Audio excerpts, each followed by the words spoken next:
Hello everyone, DonTheCrown, and I want to talk about prisms real quick, which is the new mechanic that is coming next season. This is kind of the thing that's supposedly supposed to be replacing candles in some way, and it does potentially have some opportunity to replace candles.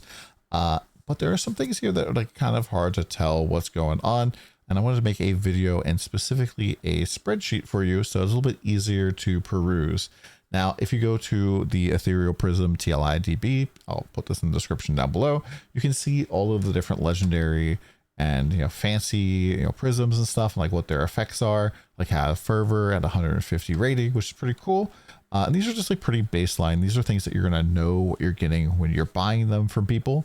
But there's a whole bunch of random affixes that can be on these as well. Now, one of the problems when you're looking at this is that there are a lot of duplicates in here, probably because there's like the legendary version, the purple version, the blue version in here. And so what I did is I went and I made a spreadsheet that kind of has a little bit of a breakdown of the prisms and has pretty much eliminated all of the duplicates from these. And I'll put a link to this in the description below.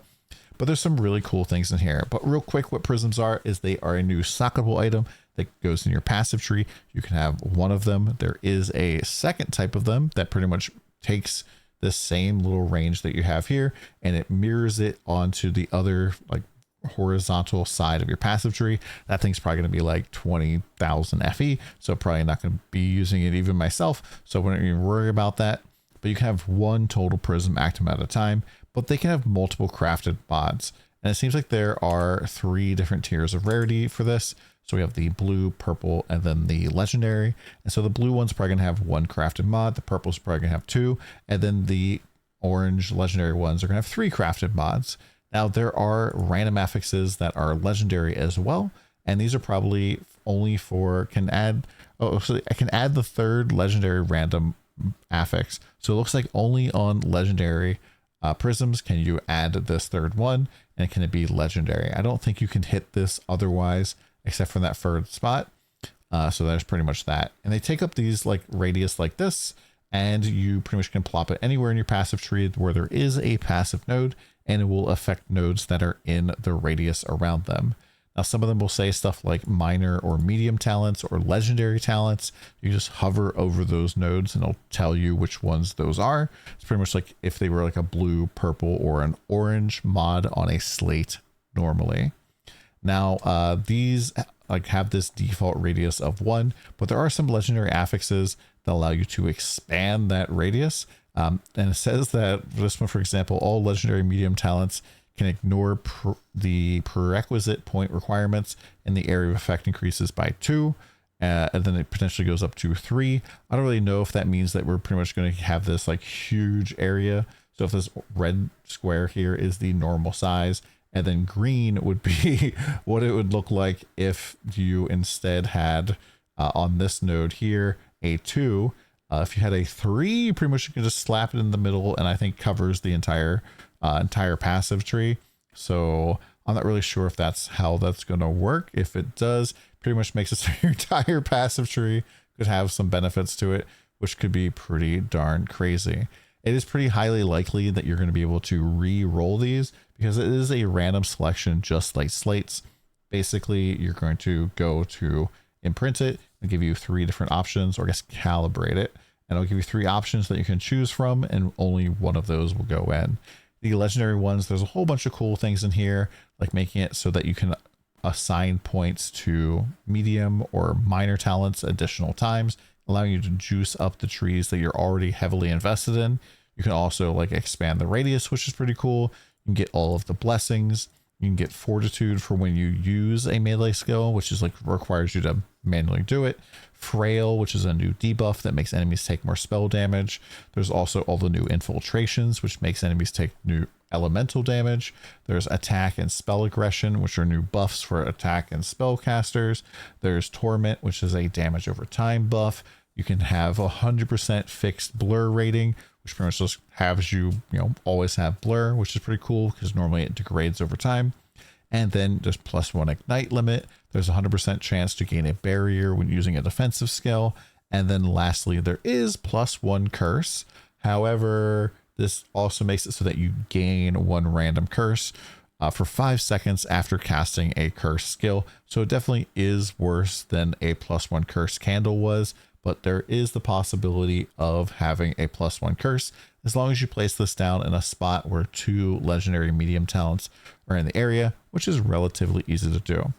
Now, below this line here are the non-legendary mods, which is going to be the stuff that's going to show you have 2 of these non-legendaries on a legendary prism and 1 legendary. So stuff in here that's pretty cool, like plus command, there's deterioration chance, there's reaping duration, block ratio, aura effect is in here. And remember, you can like make it so legendary mediums have aura effect and like you have more radius. So you have like a ton of aura effect coming from this. And it should make it so that like if you have 3 points in a medium talent and you have 4% aura effect, that would give you 12% aura effect, which is pretty good. There's resistance, there's sealed mana compensation, there's crit, there's attack and cast speed, all sorts of stuff in here. Numbed effect, which is pretty good. And these can go for the medium talents and for minor as well. And yeah, that's pretty much how the system is going to work. It's going to be really interesting to see how common these are, especially early on in the season. I'm really hoping that we're going to have access to prisms earlier than later. Now, the one thing we don't know is if we go back to the Prism page here, base affixes, we have like a whole ton of different things in here. And I think that the ones down here at the bottom are very clearly the legendary ones that we know, but there are ones that are up here that add additional effect to the core talent as opposed to replacing the core talent. And some of these are pretty neat as well, like 20% additional attack damage or base weapon damage. There is also one in here that makes it so that you get more damage for spell burst. And there's like movement speed, a whole bunch of other things that you probably peruse as well. I'll just put a link to this down in the description below. And whether or not these are available on blue or purple prisms remains to be seen. I'm really just kind of hoping that these are something that are accessible and we can like mess around with quite a bit. I kind of felt like these sequences from this last season, the base sequences, were kind of a pain in the butt to mess around with in the first place. And like putting them on your gear was really dumb because you had to like fail and hit the right one, which was stupid. And pretty much I just bought all my base sequences from other people. And then the the top tier ones were a little bit harder to hit in the terms of the medium, and then the actual advanced sequences were super duper expensive to hit. And I didn't even hit an advanced sequence until after the season was way done, and it cost me like 10,000 FE, which I just think is dumb. And I really hope that these are a lot more accessible this season, and then they can nerf them down next season if they're too OP. But I'm still really looking forward to messing around with it. Hopefully this video helped you out a little bit with, going and planning out your build a little bit and seeing what is potentially out there. Maybe like planning a good passive tree, because I know, like, for example, Rosa here with Arcanist, you probably don't want to replace your main talent with mana, but if you're putting like one that doesn't replace your main talent right in this spot here, you're hitting a whole ton of stuff. Or if you're like, going to Ronin, for example, you could potentially get some good points there. Lich also has like some good spots, but I really think Arcanist is crazy for the amount of overlap you have in this one spot right here. Hope this video helped you out. We'll see you next time, and come by the stream. Later.